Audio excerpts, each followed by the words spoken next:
And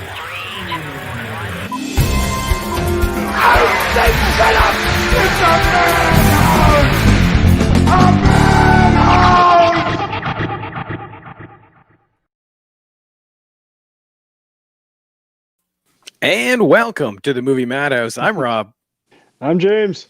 I'm Jason. And our good buddy. I'm Gavin. There we go. That sounded questionable. Do you need to check your ID?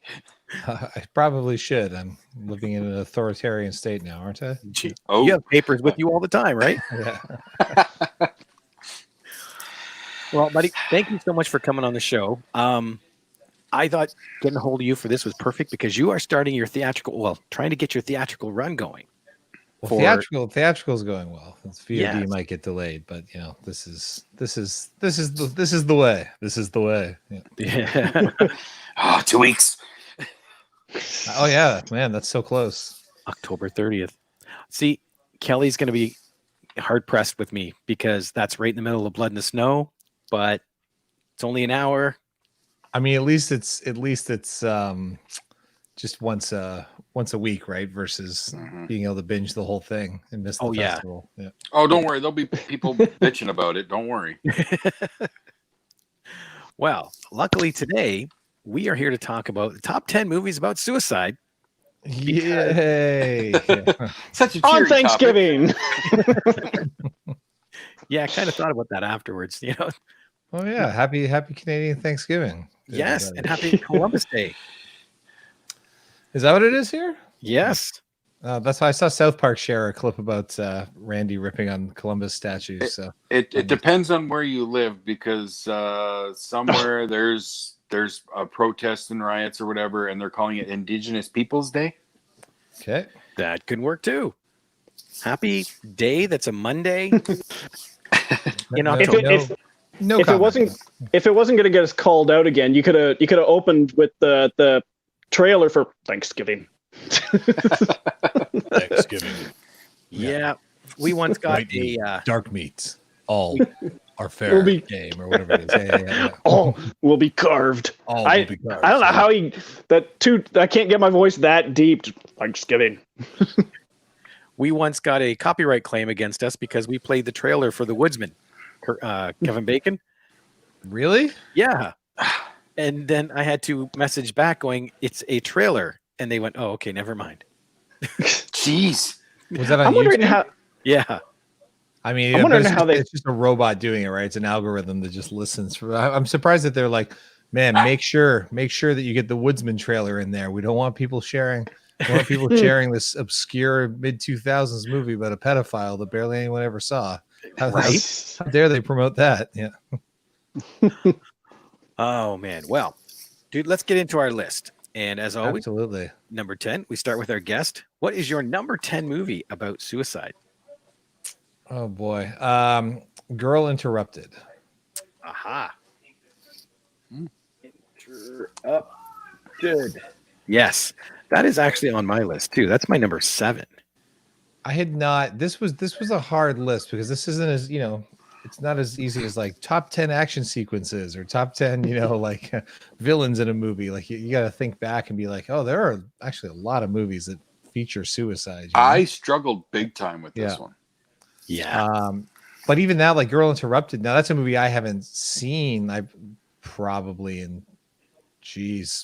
close to 20 years when it came. When did that come out? Like 98, 99? 1999. But I remember, I remember it very well, and I remember the suicide moment being quite impactful, especially the way it sort of rips into all the other girls that are in the home, Yes. I honestly never watched it. Oh, it's a very good movie. That's James Mangold's like second movie. Isn't that him? Back in the day? I think it was actually. I know it's the one she won the Oscar for, and there's Winona Ryder in there. Yeah. So that's James Mangold, who Ford versus Ferrari and doing the next Indiana Jones movie, and like back, he had made Heavy with Liv Tyler first, and I think that was his second movie. He made Copland. Oh, maybe Copland came before this. I forget. And just in case anybody's watching, it might have. Yeah. Spoiler alert. You might hear some stuff about plot, so be prepared. I'm really loving this new setup that you have with everything, like on the podcast. You're gonna have to walk me through this as I'm getting ready to launch my own. Yeah. Oh yeah, dude. Well, you are so easy. You are here for the first time for this. He actually put the number 10 on the screen. Yes, that's even newer. Amazing. Yes. He's got skills now. He's going into live broadcasts. Pretty soon you'll have a job at the A channel or whatever they're called now. No, I'm probably like G or H. I'm not to the A yet. The H channel. Yeah. Right. Jason had the same problem. He had a hard time with the list. Jason, what's your number 10? Number 10, and I'll admit that some of these are going to be a little bit questionable and all, and I'm making a few adjustments on the fly. But my number 10 is staying solid here. 2014's The Voices. Oh, with Ryan Reynolds, where it's got the voice of his cat and his dog, and he kills a couple people and whatnot. And he commits. Never heard of it. He well, spoilers, like you said. Yeah, there's a suicide at the end. So that movie is out of this world. The suicide's a big downer at the end on all, but it is a very, very weird and interesting movie. And see, that wasn't even on my list, but I Putting forgot it on the list. Yeah. All right, James, what have you got? My number 10 is an Australian film from 2006, and it's called 237. And that's not a reference to The Shining.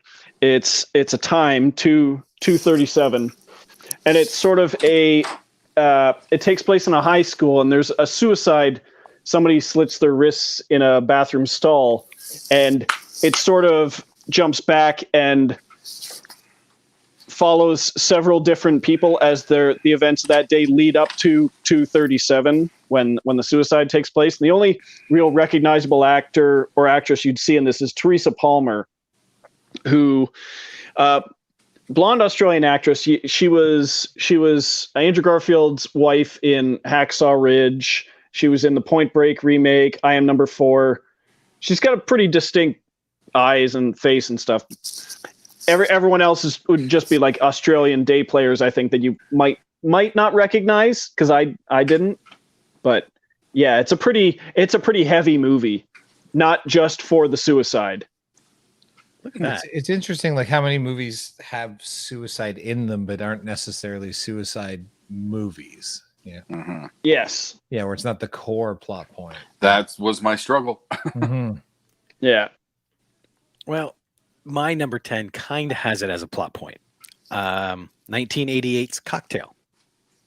Oh, I have not seen that since. Oh, VHS, for sure. Yep. Yeah. Brian, Same here. Yeah, Brian Brown. Brian Brown. There we go.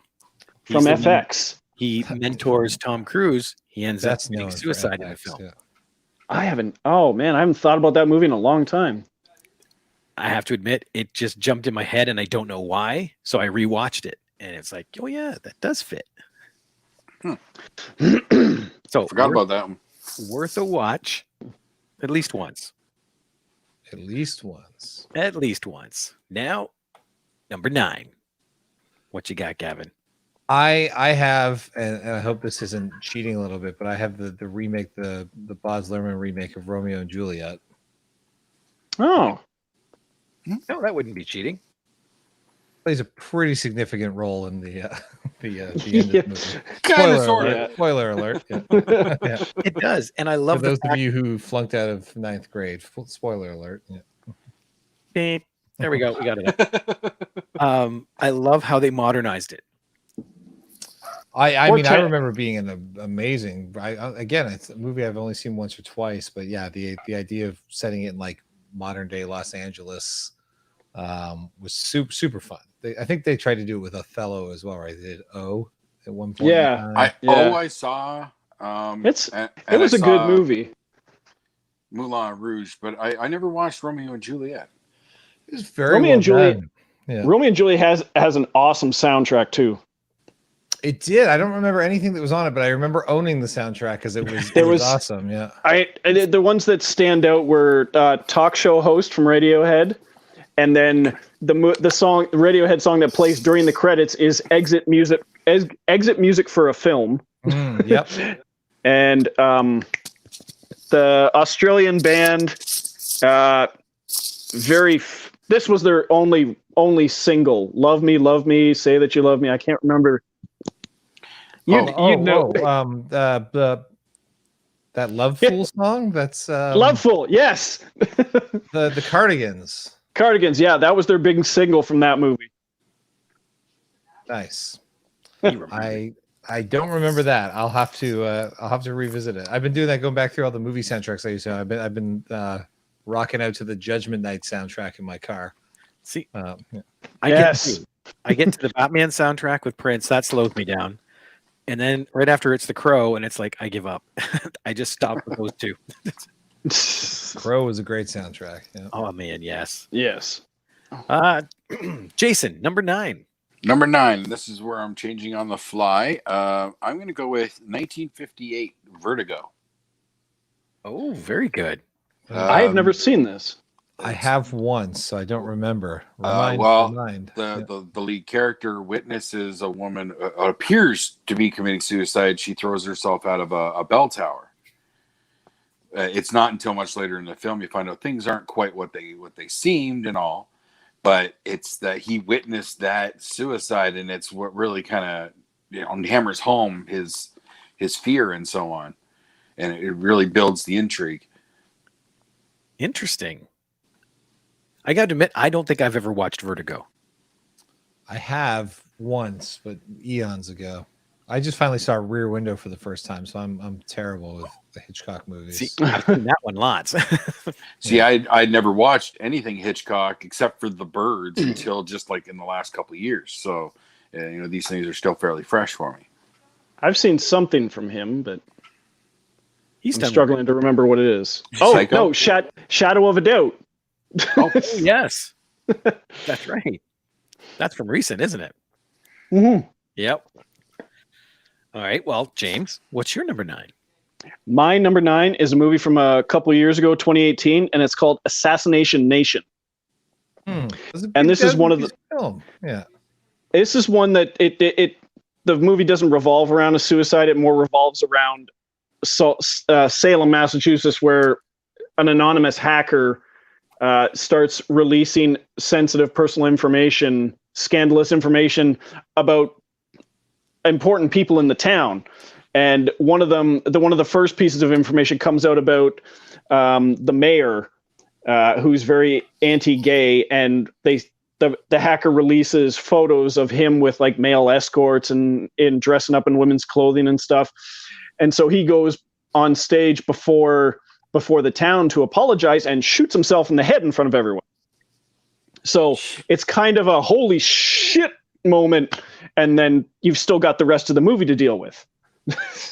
And the town kind of really descends into like absolute chaos. Interesting.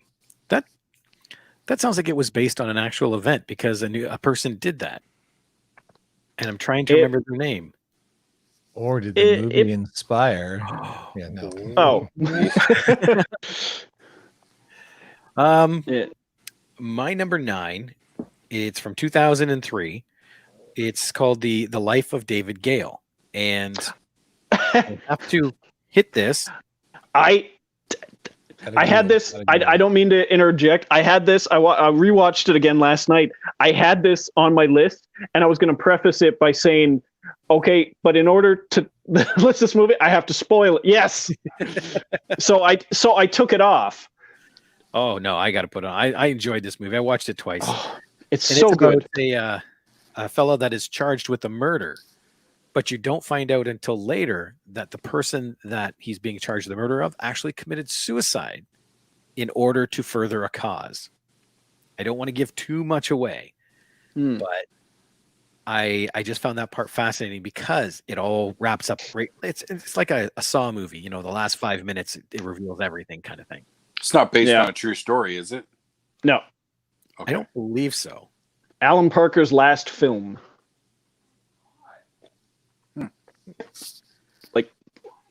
His last film, because it was a critical and commercial failure. I was just looking it up again, and he couldn't make any more movies after that and retired a few years ago and then died earlier this year. Oh, yuck. Ryan Haskell said heavy subject this week. Well, yeah, it's because it's a holiday, and that's when people consider this the most, right? What And Dreams May Come was really good. Yes. Yes, we might hear about that one later on. Okay. Gavin, what's your number 8? Oh man. Okay. So it's it takes a comedic side of suicide. Okay. John Cusack continually trying to kill himself in Better Off Dead. I thought about it, but it's been too long since I saw that I movie, just- so I I'll- couldn't include it in the I'll list. never forget him like getting ready, like he's standing in the garage, like he puts the noose around his neck, and then he kind of like, wait, what am I doing? And his mom like opens the door, but she's got the vacuum running, so she can't, and it knocks him off, and he's there dangling and hanging, and she's just vacuuming away and can't hear him choking and crying for help. And I love that movie. Yeah. I love that movie, but I never remember those parts. I always remember the skiing scenes, the brother who never talks, and the Japanese, the paperboy, and the Japanese race car guys who always talk like sports newscasters. Yes. I haven't seen that one in too long. Yeah, me too. It's been what, 30 years, I think. Great soundtrack. Better Off Dead had a great soundtrack too. I don't remember. It was Savage Steve Holland, right? Because then he went on to make one Crazy Summer, which was one of my favorite childhood movies. Amen. That movie I absolutely adore. I love the cartoon animation that he does in that movie. Greg's with you on that one, Gavin. Better Off Dead was really good. Okay, Jason, number 8. Number 8, I think I mentioned before we were on air about that, but 2008 In Bruges. Yeah. Ooh. A nice dark comedy, but the suicide plays heavily because the guy's traumatized after killing a child and so on. And this is the movie I had to have on this list. Otherwise, my oldest son would disown me. It goes on and on about this movie a lot. So, but it fits, and it is a great movie. Absolutely. Fun fact that stars Jordan Prentice, who was one of the Howard the Duck actors, who also starred in Chatham's own Silent but Deadly. Really? Yes. Oh, cool. See, now that's a fun fact. Yeah. And if I didn't screw up my cell phone number when I applied, I might have met him because I might have been an extra on Silent but Deadly, but I screwed up my cell phone number. You would have worked with one of my producing partners, then Mike Carrier. Yeah, I know that name. Oh, nice. Yeah. All right, Well, James, that what movie's you a got? disaster. Let's not talk about that movie. My number 8 is a comedy, sort of romantic drama comedy from 2006, which, thanks to you, Rob, and by extension you, Gavin, for suggesting this topic, I have owned this since 2006, and I've always passed over watching it. So I've had it for 14 years, and I finally watched it the other day for this purpose. And it is Wrist Cutters, a love story. That's on my list. Yep. And this movie is pretty great. I mean, you get like the people and anyone who they always say, anyone who offs themselves, they end up in this sort of shittier version of the current world. And it's like a weird purgatory, right? For people that have killed themselves. Yeah. But I love the guy, Patrick Fugit, hooks up with Shia Wiggum, who's playing a Russian former rock star who had a very impressive way to off himself. He did it on stage by pouring a beer down onto his electric guitar and frying himself on stage. But he's got this car and the headlights don't work. He doesn't know how to get them fixed. But under the right front passenger seat is sort of like anything you drop on the floor literally goes into this black hole. And you even hear the little sound anytime something gets dropped down there. But yeah, he's basically Patrick Fugit's. He kills himself, and then he finds out later that his ex-girlfriend killed herself. So he's looking for her, and he meets up with Shannon Sossaman, who swears that it was a mistake that she ended up there. She didn't mean to kill herself. And Will Arnett shows up in there. Tom Waits. It's a great movie with making light of a heavy subject, but at the same time not. It sounds like a wacky suicide road trip. Yes. Nice. Very, very apropos. Very good movie. Patrick Fugit, does he still work? Yes. I'd have to look up what he's done recently, but What number was that one for you, Gavin? That was number 7, so that would have been next. Yeah. Aha. There we go. Put it in the list. Yeah, I don't have any alternatives on this list either, so I can't slip anything else in. Oh no, that's okay. We just keep going. Yeah. Trust me. Well, my number 8, and it might show up later for a couple people. I'm not sure. 1995, Leaving Las Vegas. that almost made my list. That's my number 3. It's your number 3. Is that just the general idea that he's? I don't remember that movie that well because he's trying to drink himself to death. Yes. Yeah. Elizabeth Shue for the win. Yeah. That was the big reason I watched it. Me too. I will have admit, not seen that I in had a big so thing for her long. back in the day. Yeah, she's my childhood crush for sure, and I Oh. love that she's on The Boys, and it looks like she's coming back to Cobra Kai and keeps popping up everywhere lately. Yeah. Adventures in Babysitting, that is my go-to movie. Yep. Okay. Mhm. So And playing herself in Hamlet too. Yes. Yes. I forgot all 80s Elizabeth Shue. Yeah. don't think I've seen that. Now I got to watch. Hamlet too. Oh my God. The co-writers just the of South Park, right? I think so. Yeah. I think so.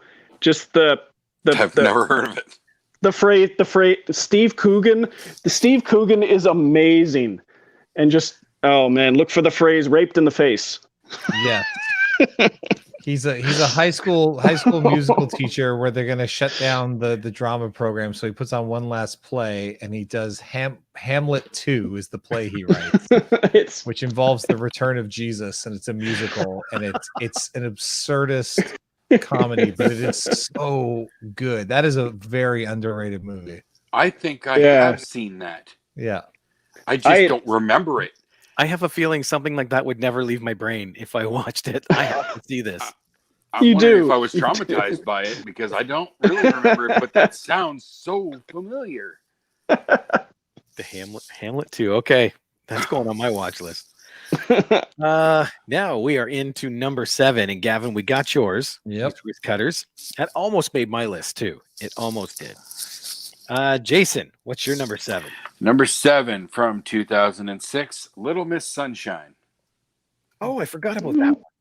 Oh yeah. Steve Carell's character was dealing with depression and apparently had tried to commit suicide. And you know that what's not to love about that movie? It's such a sweet movie where the family does come together in the end, but you got the grumpy old grandpa, the amazing Alan Arkin, and then him passing, and they have to lug the body around, and but Steve Carell is in my mind. This is one of the first times I think I ever saw Steve Carell. I was not familiar with The Office. I hadn't seen much of anything comedic from him. So I think in my mind, I think this is my first introduction of Steve Carell. With the exception of Bruce Almighty, because it was just a very tiny part. Well, yeah, okay, yeah. Well, yes. But again, you're saying you don't remember him being in another movie. Yeah. Right. Yeah. He's great. I was outside that hotel about a month ago, at the end where they go for the final beauty pageant. It's in Ventura, California, just up the highway. Oh, nice. Oh, nice. Very cool. See, that must be cool about living in LA because you constantly see stuff that's like, oh, that's from this film. Oh, I had a weird one like days ago. I was at a Burger King drive-thru just getting a coffee on the way to a set for a commercial project I'm doing, and I'm sitting there at the drive-thru. I'm like, this is the Burger King from Back to the Future where Marty gets his like his ride from the. I had watched it not that long before, like when he grabs the back of the bumper on his skateboard, and sure shit. I look it up, I Google it. I'm like, Yep, I am a giant nerd that I can sit here and look out at that road and know that that's from Wow. Back to the Future. Now My that's awesome. goodness. So I live in Hill Valley. That's what I figured. Yeah. All right, Biff. Yeah. James, number 7. My number 7 is from 1982. This movie didn't occur to me until yesterday, and it is An Officer and a Gentleman. Never seen it. Oh man, Me either. I know the Lou- Joe Cocker song, but yeah. Lou Gossett Jr. winning the Oscar. We're doing a lot of Oscar picks for this list. Did he win Lou an Gossett, Oscar? he won a Best Supporting Oscar for this, and you've got Richard Gere and Deborah Winger. David. I'm not getting it mixed up with Keith David. This is David Keith. And it's I don't know if I want to spoil this for Gavin if he's going to watch it. Oh, you can. Yeah, listen. I saw the Titanic and I knew the boat sank. So Okay. Well, they're Richard Gere and David Keith meet up in naval. They're in the military to become naval aviators, and they're going through all this training and stuff. And Richard Gere hooks up with Deborah Winger, and David Keith hooks up with blonde actress, I don't remember her name, and they're all like getting serious in their relationships. And David Keith is taking it to another level where he wants to be with her so much that he gets a ring. He's going to propose to her. He DORs. He's dropped on request. He drops out of the Naval Aviator program and wants to propose to her. And she says, "You don't get it. I wanted to marry a pilot." And she basically dumps him right on the spot. So he goes to a hotel. damn. Right in front of the desk clerk. He's like, "Yeah, look at this. Want to see a trick?" And he like basically takes a sip of champagne, throws the wedding ring in his mouth, swallows it, and then Richard Gere shows up at the hotel room and finds him hung by a belt in the closet. So it's just one of those, like they got so far, and then they're progressing in the relationships too, and he wants to be with her, and she's like, no, you're just you just ruined it for me. Get away. And it's one of those he finds him, and David Keith is, I'm sure it was him, like not just like a cast of a body or something, doing a great job as being a dead person. That's called acting. That's called acting. I had That no dead idea body that at movie least got once, that so. dark. No. Yeah. Oh yeah. It gets very dark near the end because Richard Gere wanting to quit and challenges Lou Gossett Jr. to a martial arts fight, and What? it's I had no idea what that movie was about. I guess I didn't Me either. either. Holy cow! It sounds like a much better Top Gun. Yeah. trust. Well, yeah. It's just there's no scenes inside a plane.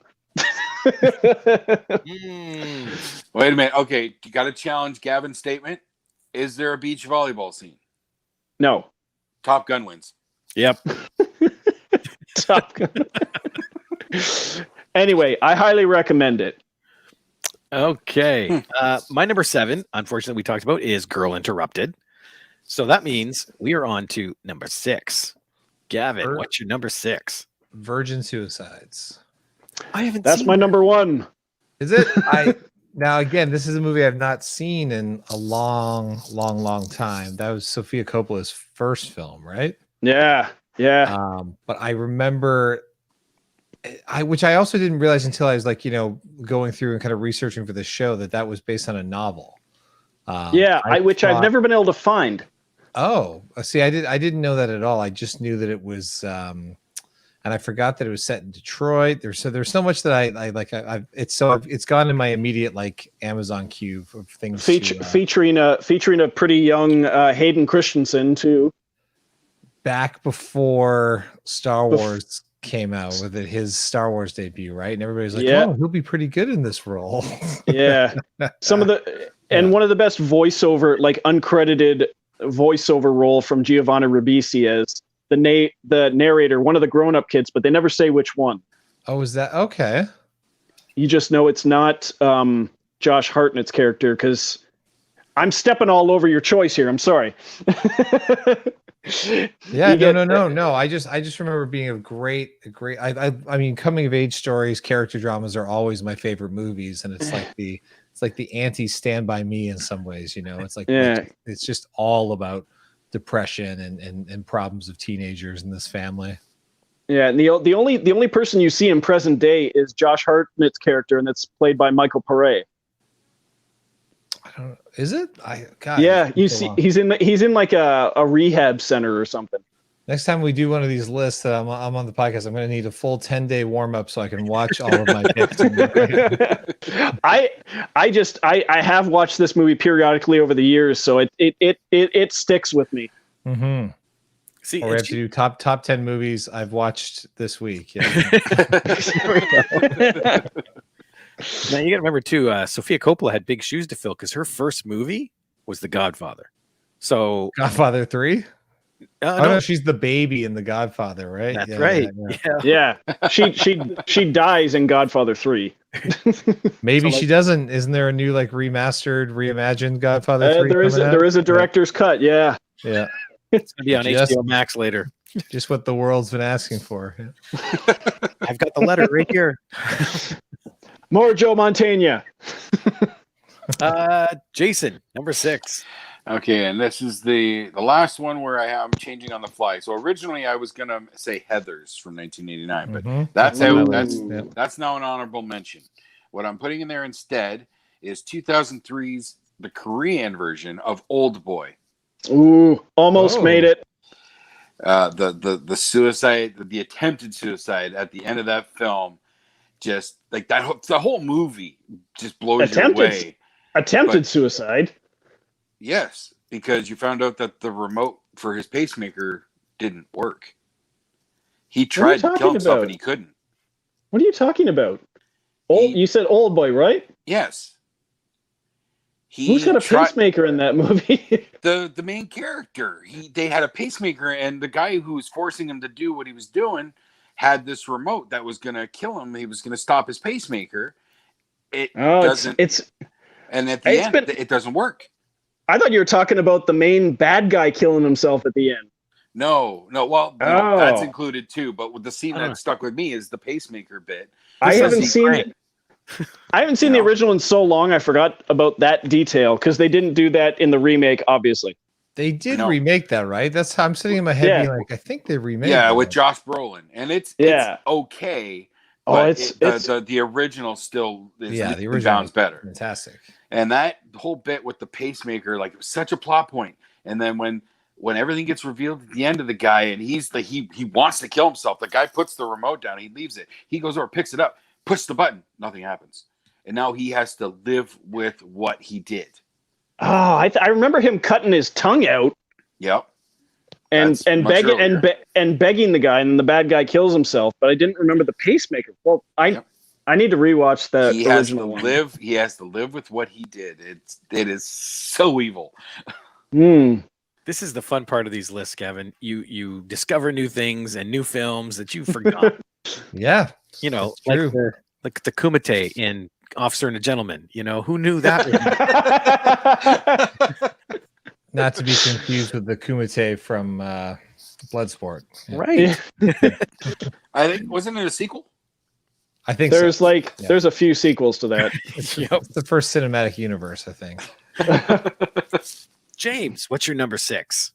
My number 6 is 2002's The Rules of Attraction.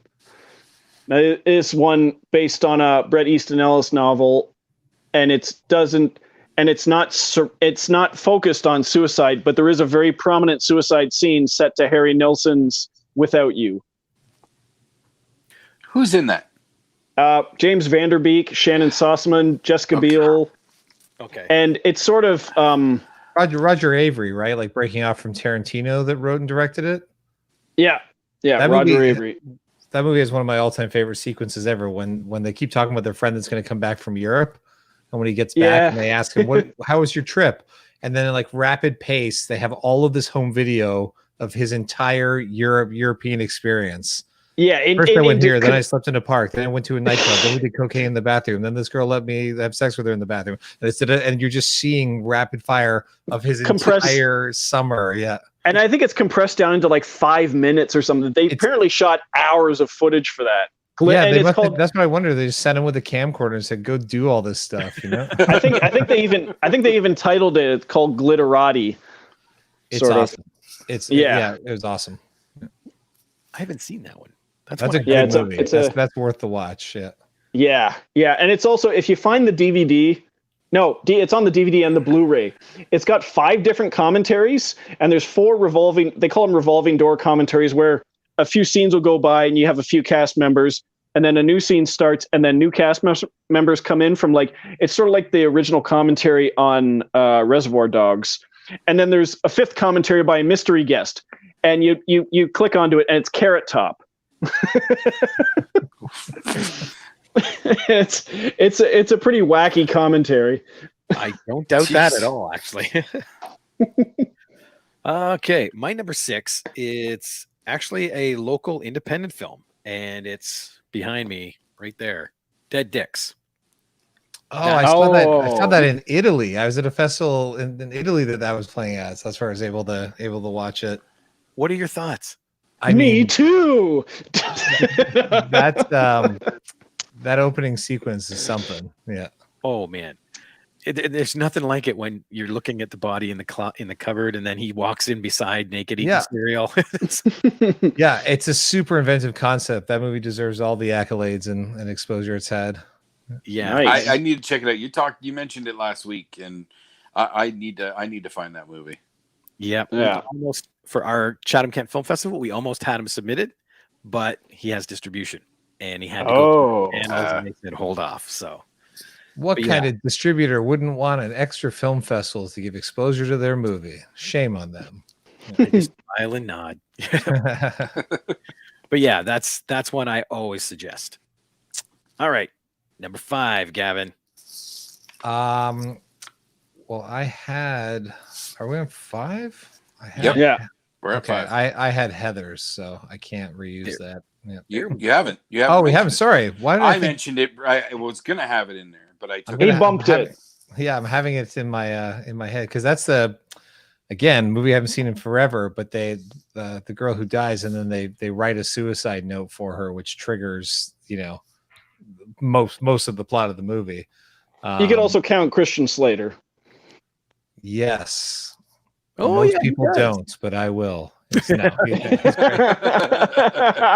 That's my number 1. Is it Heathers? Yep. Wow. Didn't they remake that as a TV show or something? It only got to the pilot because there was something too controversial in it. I knew there was. I don't know if it ever got finished or done. Yeah, there was something with it where it got dates were changed and then it just kind of quietly dumped. Yeah. I don't know about that, but I know they made it into a musical. There's a Heathers musical? Yes. Huh. That sounds like It's something. not Did out Windsor yet. Light Opera make that? Yeah, I'm not sure who's done it, but I know it exists. My boys have played some of the songs from it. But I'm It's not not out too yet. familiar with it. What? Heathers the musical, release date 2021. That might be like a film version because it's been around for years. The music is out there. I've seen people perform songs from it. That was a great movie. That was to me the beginning of the sassy elevated teenager movie, with just the best witty dialogue and really dark. That's probably one of my introductions to dark comedy as well. It does have one of the best single lines in most movies. Fuck me gently with a chainsaw. How could I forget that? Yeah, that and Jawbreaker always goes side by side for me as a double watch. Yeah. Oh, wow. I haven't seen that in a long time. There are 10 episodes of the Heathers TV show. Really? Yes. I don't know how many actually aired, but according to IMDb, I'd have to look up. I remember there being some controversy about it. Probably just the material. Yeah. School shooting scene or something. Something was off when it was supposed to air. Does it say when that was, Rob? 2018. Oh, not so recent. It doesn't seem that long ago. Wow. I remember I haven't heard about it in a while. Let me just go back and check. The first episode release date was July 11th, 2018. But oh man, there's so much iconic stuff in there. Christian Slater acting like Jack Nicholson or greetings. That's just Christian Slater. I saw the interview he did after Heathers, and they were talking to him about that. He goes, "Why do you impersonate Jack Nicholson?" He goes, "No, Jack impersonates me." Amazing. Jason, number 5. Well, it's funny that you mentioned Christian Slater. I was going to mention the other movie, but I didn't want to ruin anyone's list. That's my number 5. Pump Up the Volume, 1990. Yep. Oh, That scene in particular always got me because, you know, the kid says he's going to do it, and he says, like, he basically implies that he doesn't have the balls to do it. Yeah. Well, He guess tries to- what? calls his bluff and Yep. I forgot all about that movie. I'm surprised there hasn't been a remake of that, like with all the influencer culture and all these people sort of like, you know, running internet shows and things outside of like any sort of FCC approval, you know, that I mean, there probably has been some influencer who's inspired a suicide somewhere. That would be the remake for that. Or like 13 probably. Reasons Why, they took the whole scene out of the show just because it was actually, you know, there were too many people imitating that as their suicide method of choice. Yeah. But yeah, this people doing podcasts, that would be the new Pump Up the Volume. Pump Up the Volume. I watched that movie endlessly. I own that soundtrack too. Yeah. That soundtrack is phenomenal. I was where although I was disappointed in the soundtrack because it included the Platinum Blonde version of Everybody Knows And not the Leonard Cohen one. version. Yes, yeah. That pissed me off. it's weird when they do that. Oh, Concrete Blonde. Sorry, my mistake. Platinum Blonde. No, they didn't Yes. do a cover. I didn't even blink, and I knew it wasn't Platinum Blonde.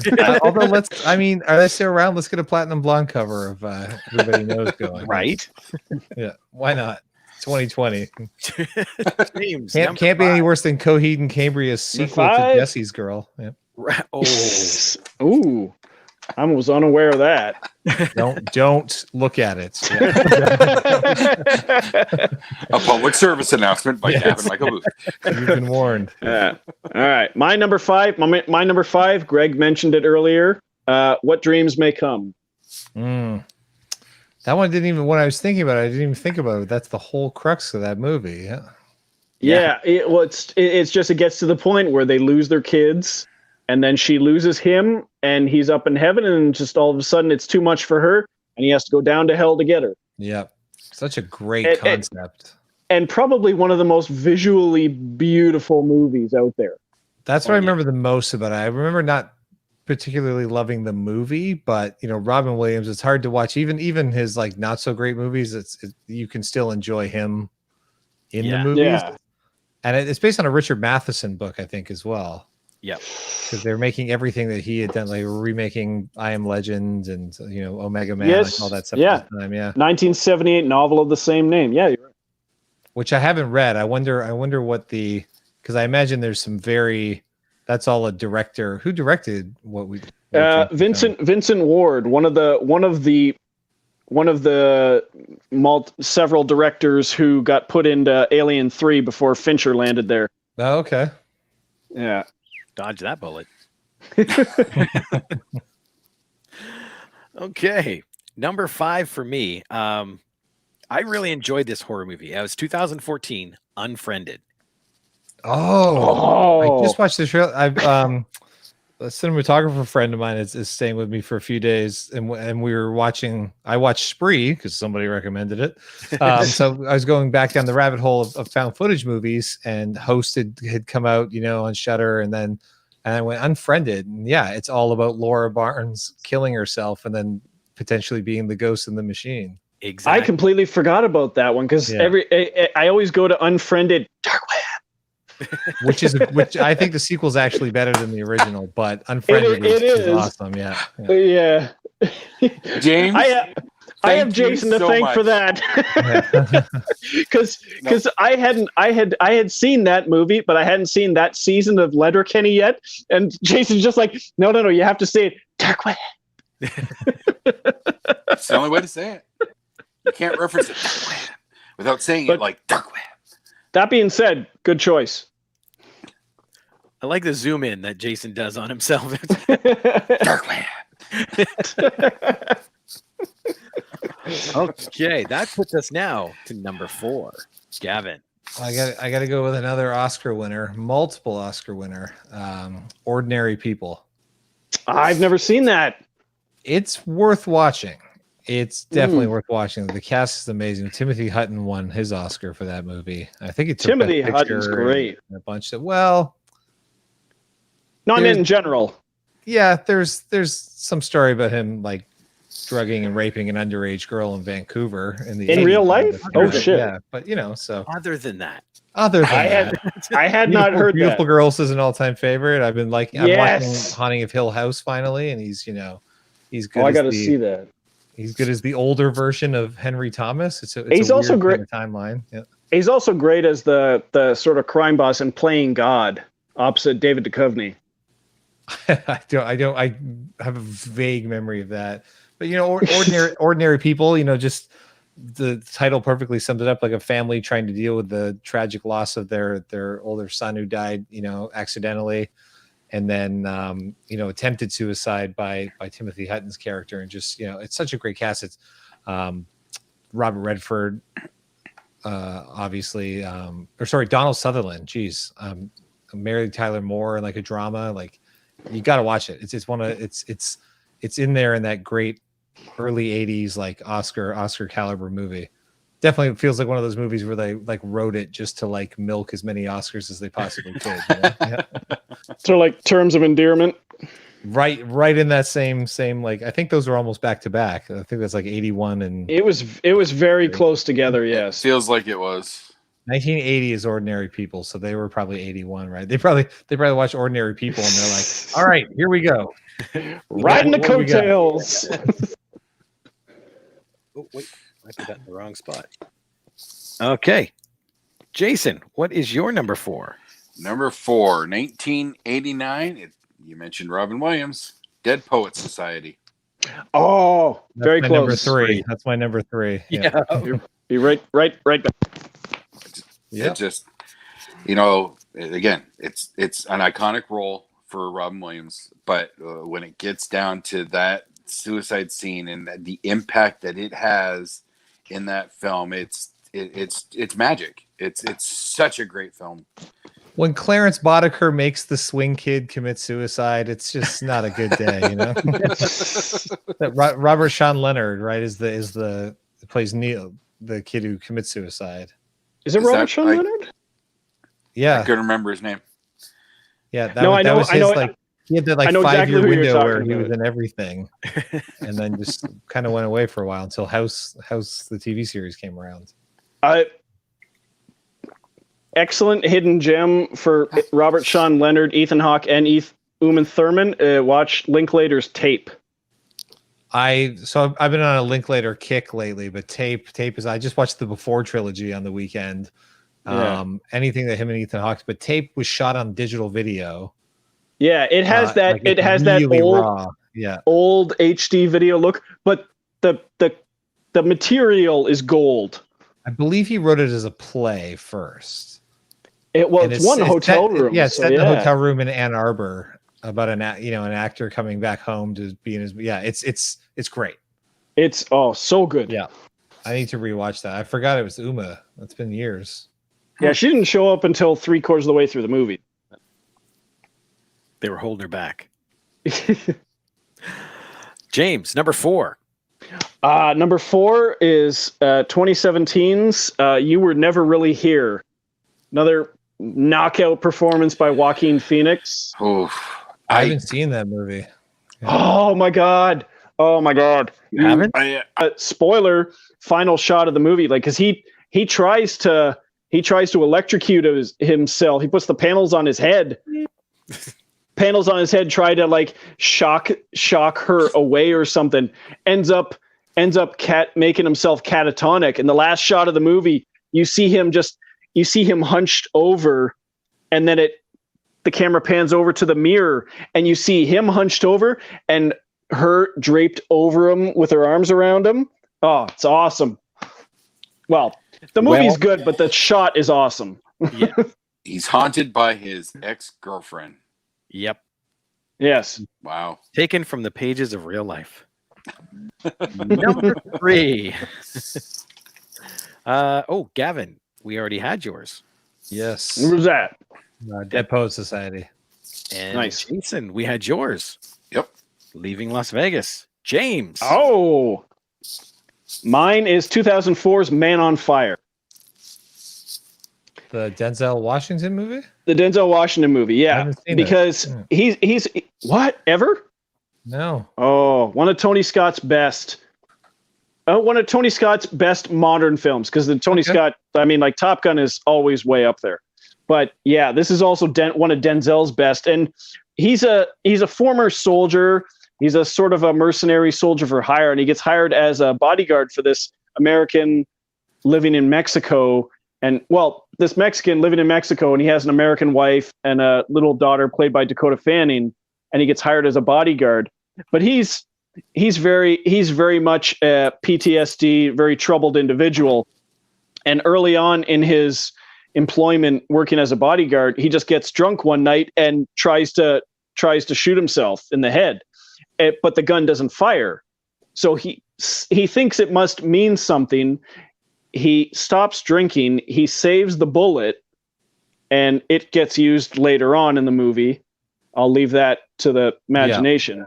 But it's sort of a reminder of like he wasn't meant to die yet. He had something to do. Interesting. Yeah. I forgot about that.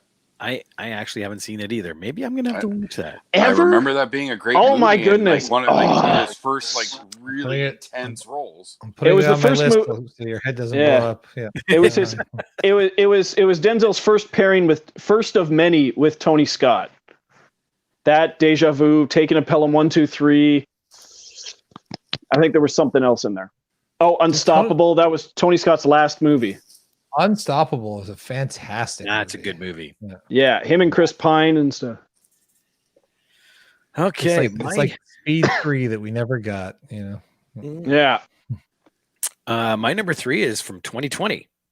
And it's one of the Netflix 6 of a couple weeks ago. The Devil All the Time. Oh, that's on my list. I haven't watched it yet. That movie bored me to tears, but I don't even remember there being a suicide in it. His father. At the tree or at the crown. Oh, yes. Yeah, of course. Yeah. I've heard a lot of mixed reviews, and the cast sounds interesting, but I don't know if I'll ever get to it. Let me unmix them. It's crap. I gotta side with Gavin a bit on that. The story is long and it's very slow. It's just very convoluted. Yeah, there's just too much going on. That's what kept me in it. The performances. Robert Pattinson, Tom Holland. Yeah, Batman's really good. Yeah, like they were amazing. But yeah, it's like, okay, that was what, 2 hours? It could have been an hour and 10 minutes. It just kept going and going, and just trying to. It's this story where they're trying to connect all these stories that are all going to come together in this, and that idea is great. It's just the actual execution of it wasn't so interesting. Sometimes it doesn't work. Mm-hmm. That's okay. But like I said, I think we've all made a bad movie. It's okay. It's worth a watch once, just to see those performances. Yeah, Robert Pattinson's like crazy good in it. Oh yeah. And Tom Holland, because it's a departure from everything you've seen of his. Mm-hmm. Okay, Spider-Man. That's a hard thing for he's trying to show, hey, I'm not just Spider-Man. Yeah. You see it with so many actors. Daniel Radcliffe has fought it to get away from Harry Potter and so on. Robert Pattinson. If that Chaos Walking movie comes out. Yeah, but Robert Pattinson did the best departure if you've ever watched the movie called The Rover. That's the movie I've been told many times about. That's the movie you're supposed to watch if you want to get on board for Pattinson as Batman. Good Time as well. If you want to get on board with Pattinson for Good Time, yes, that is also a great one. But I think The Rover is just next level acting for him. He's also, if you want to see him as Bruce Wayne, just watch Cronenberg's Cosmopolis that he was in. He's basically Bruce Wayne. Yeah. That is a very strange movie, but very good. I saw a really bad meme because it was announced just recently that he, I guess, tested positive for COVID. And yes, they never really confirmed that it was him, but anyway, is he the bat? Is he the bat that started it? Well, that's what the meme was. That said, wait a minute, didn't this all start with a bat? Oh, jeez. Oh, boo. Come full Back to- circle. Back to Contagion. Number 2. What's your number 2, Gavin? Number 2 is Imaginary Heroes. I don't know Oh, if you've I've seen owned this this. movie. It's Sigourney Weaver, right? Sigourney Weaver, Emile Hirsch, Jeff Daniels. I've owned this for years, but never watched it. It's fantastic. The writer, the writer-director, this Dan Harris, wrote X-Men 2, and I think he did the Superman Returns movie as well, but we'll forgive him for that. He was one of the co-writers, and he branched off and made this like beautiful little like drama. It's one of my it's easily in my top 20. I've seen this movie a good 5 or 6 times. Same idea, family shattered by one of their sons committing suicide. Then the movie is about the rest of the family trying to put their lives together. It's just beautifully told, and the acting is phenomenal. I remember it was one of those ones I rented on DVD. I was interested in their writing career because they made these giant X-Men movies and we're about to do Superman. I'm like, well, okay, let's see this side film that he's making, because a lot of times people do the big blockbuster stuff, but they've got much more personal films they want to tell. Highly recommend it. It's Jeff Daniels, Emile Hirsch as well. That's probably one of the first times I'd really seen him. Especially back in that day when him and Leonardo DiCaprio looked like the same human when they were that age. Highly recommend it. Got a 7.1 IMDb. Interesting. I have to set that one aside. I have it at home. You are. Yeah, especially if you already own it, you should definitely watch it. Yeah. It's just like Wrist Cutters. I've had that for years. He owns it and he's at home. Dude, you're Yeah, right there. Well, I'm not at my home, but You should be. There's a pandemic. Why did you leave your home? Because Chatham only has 2 active cases. Canceled movie Madhouse podcast, super spreaders. Yeah. Or voting for president of the United States. This is the virus that can go across the internet. That's Skynet in Terminator Skynet. 3. Yeah. Number 2, Jason. Number 2, 2014, The Skeleton Twins. I just watched that during quarantine. That's a great movie. It is. that is a good movie. To see Bill Hader and Kristen Wiig, they're just so natural together, as we saw from their days on SNL. But for them to take the silliness, because you get some of the silliness, but then the heart and the drama, it's such a perfect pairing. It almost made my list. Oh, I just adore what would we get with that film. Very nice. James. My number 2 from 2008 is the Will Smith movie 7 Pounds. I haven't seen that. That's the one where it's like kind of like 7 pounds of flesh that he's going to give back. Yeah, he's responsible for the death of 7 people in some terrible car accident, and he's going around. He uses his brother's ID as an insurance investigator, I think, and he's doing the background checks on all these people to see if they're worthy, and he donates part of his liver to someone and one of his lungs, and it sort of starts a trend, and he has plans to donate his eyes and to all these people who are in dire need of them. And he eventually plans on killing himself using this super deadly box jellyfish. And the whole movie's leading towards this, and it's not going to be stopped, but the journey to get there and the people he meets and tests along the way to see if they're going to get, like, someone's going to get his eyes and someone's going to get this, and I know the movie was savaged by critics, and I can't for the life of me imagine why. It was the director's follow-up to Pursuit of Happiness. So it was not, it's not as good of a movie, but it was still very interesting. I remember really liking 7 Pounds. Yeah. Pursuit of Happiness is one I still haven't been able to sit down and watch yet. it's worth it just for that speech that everybody quotes. Yeah. Oh, interesting. And it's a rare good acting job by Jaden Smith. Ryan Haskell put in here, the one that resonates with me is Full Metal Jacket. Oof. And Oh, I In the didn't even pile. think about that. well, and see, I Oh, think that's why it didn't make the list, because it's a powerful scene, but that's not the movie. Of course, yeah. Yeah. You know, it's a pivotal point in it, but when you think of that movie, you think of training and you think of Vietnam. It counts. also It counts takes- though. It affects them all. Like some of these movies we're talking about, like the characters have killed themselves before the movies have started. So I mean, I'd count it. Hmm. Yeah. Yeah. I almost had The Big Chill on my list. That's Kevin Costner's. Well, if you look it up, Kevin Costner's character, you wouldn't know it just by watching the movie. Because he was cut out. All the flashbacks were cut out, right? So it's just his arms when they're doing like it's getting him ready for the funeral. I saw that. Yeah. I visited that house in South Carolina when I was at a festival in March. The house they shot The Big Chill at. Oh, nice. Nice. Very cool. Well, my number 2, I know we've all watched it. From 2019, Last Call.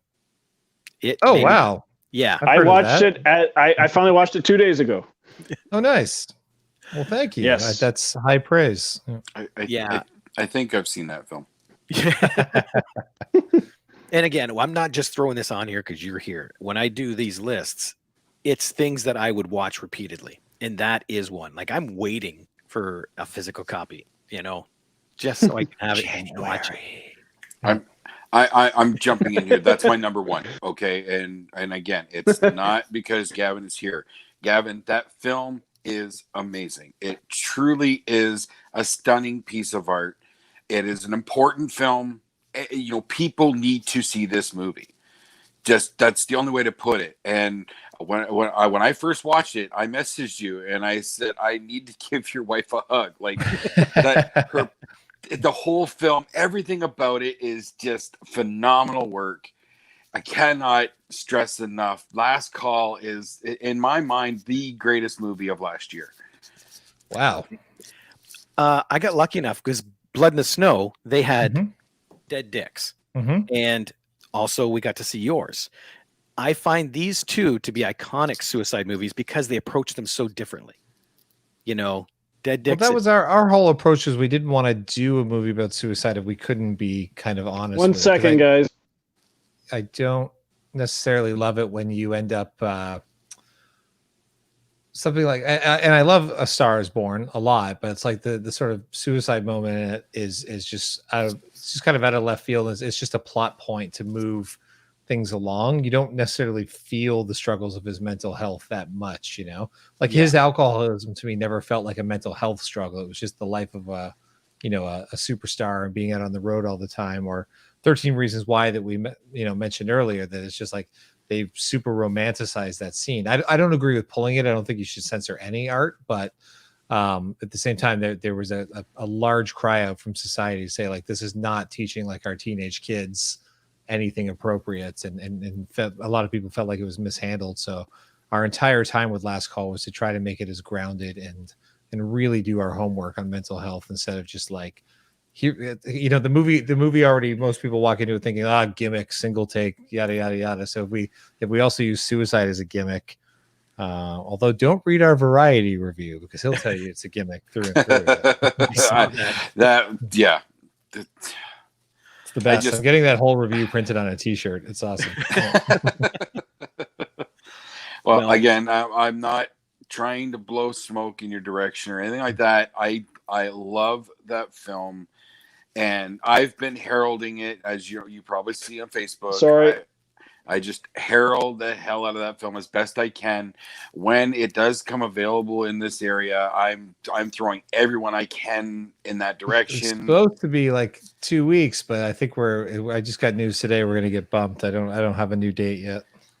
Well, I'll be watching. Damn you, anxiously. 2020 and cinema problems. Yeah. I appreciate that very, very, very. It's flattering. Can I ask you one question? Yes. You just did. One Didn't you? question. Yeah, anyway, I was looking it up, and I was almost going to ask you, are you related to Sarah Booth? And I looked it up, and it said it because I didn't know. Because I didn't know. She did. I didn't know because she did a fantastic job in the movie. We get asked a lot. The question I was going to ask you was, it's like the continuous shots. Mhm. Are they talking to each other, or were they talking to like a recording for each separate continuous shot? They're shot simultaneously, so it's 2 camera crews in 2 different parts of Windsor, Ontario, that were shooting at the same time, and they're actually acting over the telephone. Okay, that makes it. The technical aspects of the movie are very impressive.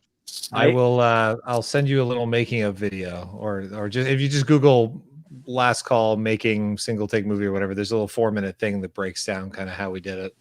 There's an episode of nice. It's Radio where I go to Windsor and chat with Gavin, and I asked him that because you did 4 different takes of that movie, didn't you? We got 5 full takes. 5 full takes. takes. Yeah. So I asked him. I said, Nice. "Can you take Sarah from take 2 and David from take 5 and mix them?" And he said, "You the can't." the timing wouldn't match. Yeah. Each take is just organically different. Interesting. Okay, cool. I think there's a that you interviewed me like I think the day after we wrapped or something. It was very close to when we finished. Awesome. Yeah. So are we doing number 1s now? Yes. But you know what's interesting? My number 1 is Heather's. James's number 1 is Virgin Suicides. And James's Virgin Suicide and Jason's his Last Call. So literally, the only person to reveal the number 1 is our guest. Oh, well, it was a tie between Last Call and Scarehouse for me. Both my movies that feature suicide, apparently. No, I'm kidding. My number 1 is Philip Seymour Hoffman and Love, Liza. I don't know if anyone's seen this movie. I have seen the movie. He doesn't kill himself though. No, but he tries to. The whole point is that he doesn't want to live anymore after his wife's death. Yeah. That movie frustrated me just because it looked like the whole movie, it looked like he was turning himself around and then he just like throws it all the way at the end. It's tragic. That movie is just depression from opening frame to more depressing by the end, which I don't mind every once in a while. You got to be in the right mood, but it's just so, I believe his brother wrote it. It's just such a simple story, and then he ends up getting into like remote control airplanes and gas huffing, and like he's just on a complete downward spiral, trying to get over. And he's carrying around the envelope with the letter that his wife left him that he won't read. It's Kathy Bates, isn't it? The mother. It's been a long time since I've seen it. I can't. It's the mother that keeps dogging him to read the letter. I think. I remember you guys are familiar with Michael Davidson, right? The cinematographer from Toronto. Michael he shot one of my early films, and like Love, Liza was kind of like the color palette and style, like visual style that I was going for. I love it. Yeah, it is Kathy Bates. Oh, it is. Yeah. Okay. Thought so. Written by Gordy Hoffman, so I'm going to assume that's his brother. I think you're right. The older brother of Philip Seymour Hoffman. Yeah. It is a good movie, but depressing from beginning to end. Yeah. Well, you might see some influence in Last Call of where I don't mind taking things from depressing to more depressing. Yeah. You ended that on a very depressing note. I'm not ashamed to say. I was a little disappointed. You don't know that. Ambiguous. What I will give you. Sorry. Spoiler alert. Yeah. No. What I will give you is the technical aspects and the amazing string music that builds as the movie's ending. That was also recorded live in a single take. That music was amazing. Adrian Ellis just knocked that out of the park. He's the best Canadian composer that people need to know about. Yeah. I need a little bit of background info. David's character, is he upset and contemplating suicide because he found out that he got screwed on the Doritos time machine in that Super Bowl commercial? I read about that. It wasn't a time machine. Yes, it's the David Wilkins cinematic universe. I have to know. Yes, yeah. So David, who stars in the film, is in that world's most famous Doritos commercial. Yeah, but I know it's the same guy. I want to know, Yeah. is it the same character? I'm telling your audience, so I can then explain. Gotcha. Oh, okay. That no, it is not the same character. Okay. I just wanted to be sure. I did at one point say we should have you eating a bag of Doritos while you're sat on the couch. Yeah. I imagine he has a lifetime supply of them somewhere. He just hasn't shared with me. Yeah, that commercial is still on the air. Like 8 years later. Yeah. I know, but it's a great commercial. I mean, they made it for like $200 or $300 in their front yard in Phoenix as part of that contest where you could like be the Super Bowl commercial. Yeah. Oh, and it's better than anything that all the ad agencies or anyone else has ever been able to do for Doritos. They still re-air it because they've even like digitally altered the flavor of the bag, like and so they could keep re-airing it. You know? That's right. Yeah. They did do that, didn't they? Pretty great. And David showed me. I don't know if it's publicly available. There's an alternative version of that commercial of what happens at the end. Really? Yeah, they have one where the time travel works. Oh, I want to see that. And I was like, why don't they buy that from you and air that as well? You know, like that would be amazing. After all these years of this commercial that people love, they should definitely do it. Yeah, just I'll tell him. I'll call him next and be like, I got a pitch. We can tie these two movies together. What if that's a younger Scott, still full of joy? You know? Yeah. That's awesome. I'm going to throw one last thing in here too. I'm actually helping to produce a film that we go to camera with next year. Yeah, and we just signed the cinematographer, Michael Davidson.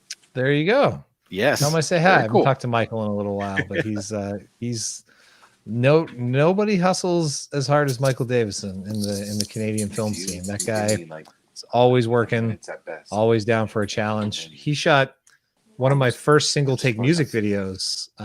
He shot with me. Maybe my first single take music video. We closed a whole city block in downtown Windsor and shot this Afters music video together, and he did that for me. You said your single take music video. Isn't that all of your videos? No, just about a dozen of them. Just about a dozen of them. Yeah. Single take slow-mo. That's I also have a lot of and as I was putting this list together too, I also realized that I have a lot of my own material that has suicide in it. Because the girls at the end of Scare House, like that's their plan to exit the world after their evil deeds. My Simmel music video, it's just around a lot. I don't know why I'm drawn to that concept. You're a depressing dude. Yes, yeah. You wouldn't know it. You wouldn't know it when we drink and play grab ass. Yeah. Allegedly. And that's for the audience. That's with each other consensually. So no controversy there. Yeah. Was it consensual? I don't know. I don't remember. In that case, yes, it was. Yeah. I mean, I keep coming back, so it's that or Stockholm syndrome. I don't know. Okay. Yeah. We'll take it. Either way. Gavin, thanks so much for being on the show tonight. And again, congratulations on the theater. Might get to do one of these in person at some point too, because I may be coming back to Windsor for a year. Yeah. What? Yay! Oh, that'd be awesome. Bare shelves and bare walls. Things are being packed up. Yeah. Really? How are you going to get across the border? I'm Canadian. I'm allowed. We'll smuggle you. Sarah's been in Canada for the last 3 months. Oh, really? She was home for a family illness in Montreal, and then she booked a commercial campaign in Toronto. And now she's in Vancouver visiting a friend before she comes back on Saturday. Comes back here. Cool. So yeah, if you're Canadian, you're allowed to cross the border. The border's just closed to all the stinky Americans. Yeah. Stay over there. I feel like honestly, like I mean, I'm joking when I say this, but it's like the line in Clerks would be like, "This country would be great if it wasn't for all the Americans." You know? We're gonna get done the episode. He's gonna open his front door, and there are gonna be a couple people standing there going, "Gavin." Yeah, heard what you said. Yeah. LA's just we're in a crazy time. We're still in stage 1 here. Plus, the air is full of poisonous smoke from forest fires. So it's like literally like my condo has just become a very expensive prison. And I order food in a lot and watch movies, and there's nothing else to do. There's no work. I'm actually trying to shoot a music video next week. It's like this will be the first creative project I've shot since pandemic started. So. Everything's over. All meetings, all auditions are over Zoom and going to be that way for the foreseeable future. So Sarah and I just said, why don't we just go back to Canada? We'll probably end up shooting some more projects in Windsor because it's it's pretty easy to get projects moving there versus LA. And Yeah. why not ride it out there where you can actually go outside and do things and visit For the most part, yeah. just stay away from Toronto. Yeah, the big cities. Yeah. Yeah. I mean, and cinemas are open. Cinemas are open. Yeah. I could drive to San Diego to watch Tenet. This is Hey, what's the guy the- to talk to when you get here. Yeah. Yep. James. Yep. Why? Because he's one of the managers of Silver City here in Chatham. Oh, amazing. No. The Galaxy. Yeah. Or Galaxy. So Yeah. sorry. We've talked about that before. Well, yeah, and then Mike Carrier that I made, Scarehouse with. He's part of Imagine Cinemas as well. So Yeah. Oh, I know that nice. was sad because Imagine Cinemas had Last Call playing. I couldn't go. Can't really travel back. I could have gone, but then I got a quarantine for 2 weeks in advance of getting anywhere. So Yep. strange times. It's just weird to watch all of you guys not in the same room together. I know. I know, right? It's been so long. You Yeah. guys can get away with it. You I guys don't are safe even enough. know. I don't even know if I remember where Rob lives. I get lost on the way there. I mean, really. Across the parking lot. He literally. Oh, lives across the parking that's where it is. lot. Now, Did you watch Tenet then? If you manage a movie theater, I have watched Tenet. Yes. my review of Tenet. That's the audio mix of Tenet. That's all you hear the whole movie. in reverse. What? It- Something really important about inverse physics? Yeah, I can't. It is pretty loud. I think Robert Pattinson saying "Does your head hurt yet?" is pretty appropriate. Not even. It wasn't even the volume I saw in IMAX. It was the dialogue mix that's so buried under even just basic sound. Like they're on a boat, and like the sounds of the water outside the porthole windows are crazy. You're just like, I can't hear anything that's being said, and everything you're saying is crucial for me to understand. Well, think how real that is. Because if you were on that boat standing beside him, right? Perfect. Yeah, but then I guess then why have a plot at all? Then it doesn't matter. Liked it, didn't like it. I'll let you in a little secret because we've changed the podcast studio around a little bit, and I actually have laptops set up for Jason and James, so we can keep this up but still be in the same room. Oh, because you get to multi-camera it some other way, right? Yeah. Yeah, well, each of them has a laptop, so they can Wasn't it cheaper to buy GoPros than new laptops for everybody? theoretically. Where were you 2 days ago? That's a good system. Well, I will talk to you because I've got a podcast coming together. So this system of being able to record audio and video together and have the chat room and everything looks ideal. It works great. I'll tell you all about it. Awesome. What is this platform called? StreamYard. StreamYard. Oh, I guess I could look at my URL link there, huh? Yeah, you could. But why do that, right? It's more fun to ask questions. I'm American now. I'm too lazy. I'll just ask. Well, I'll tell you what. Let's wind this up then for another week at the Movie Madhouse. I'm Rob. I'm James. I'm Jason. I'm Gavin. Yes. Still not sure. Check your underwear. It might be written on the back. Calvin Klein is written in your underwear. We'll see y'all later. Bye-bye. Toodles.